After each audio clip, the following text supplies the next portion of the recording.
Mohammad Ali Jinnah, Quaid-e-Azam, father of the nation. हमें कई बार ऐसा लगता है कि हम उनके बारे में सब कुछ जानते हैं, बट डू वी? जिन्ना के बारे में ऐसी 5 बातें जो शायद आपको पता ना हो।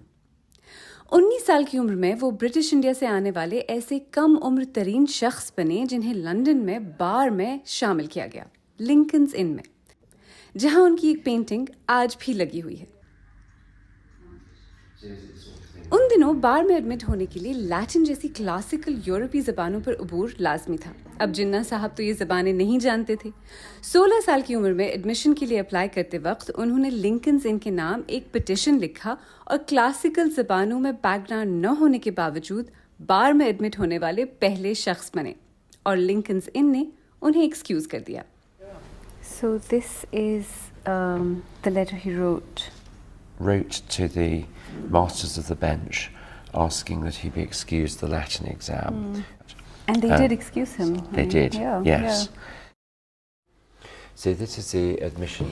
इसके अलावा उन्होंने लिंकन्स इन को एक और ख़त भी लिखा 3 साल बाद अपना नाम बदलने के लिए, और उनका नाम मोहम्मद अली जिन्ना भाई से मोहम्मद अली जिन्ना हो गया। May 1893. Yeah. And it says Muhammad Ali Jinnah Bhai. Yeah.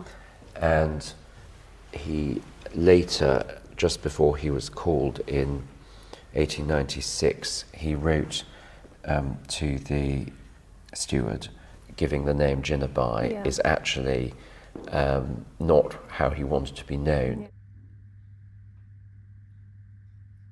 Lincoln's in choose करने की एक वजह यहाँ की लाइब्रेरी थी, जहाँ उन्होंने खासा वक्त गुजारा और जहाँ अब भी उनका एक मुजस्समा रखा हुआ है। ये लाइब्रेरी अब भी काफी हद तक वैसी ही है जैसी जिन्ना के वक्त में थी।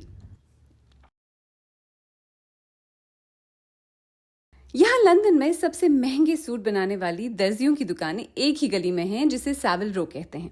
जिन्ना के पास सैविल रो से बने 200 बिस्पोक सूट्स थे। हेनरी पूल इस गली की सबसे पुरानी दुकान है। उनके क्लाइंट्स में राजे महाराजे, जापान के बादशाह, विंस्टन चर्चिल जैसे लोग शामिल थे, and of course Mohammed Ali Jinnah. उनके ट्रेडमार्क डबल ब्रेस्टेड सफ़ेद लिनन के सूट्स यहीं बनते थे।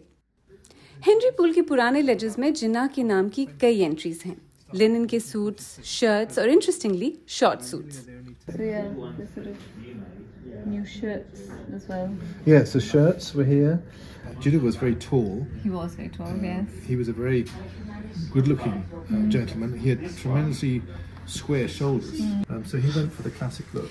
हेनरी पूल के मुताबिक जिन्ना ने उनकी दुकान पर तकरीबन 870 पाउंड का खर्चा किया, जो आजकल के हिसाब से 34,000 पाउंड से ज्यादा है। वाह! अपेरेंटली जिन्ना साहब एक सिल्क टाई सिर्फ एक ही बार पहनते थे। एक टाई सिर्फ एक बार। उनके पास टाइज थी कितनी, हिसाब आप खुद लगाएं। Absolutely no. And I think you have one of his. You have an entry in your book. Yeah, there, well, this don't is you? again in the Poole book. It tells the story of many of our dignitaries, Yeah. of all the people we've made clothes for, and that, of course, there he is the famous white suit we made That's him. a Poole One suit. minute, yeah.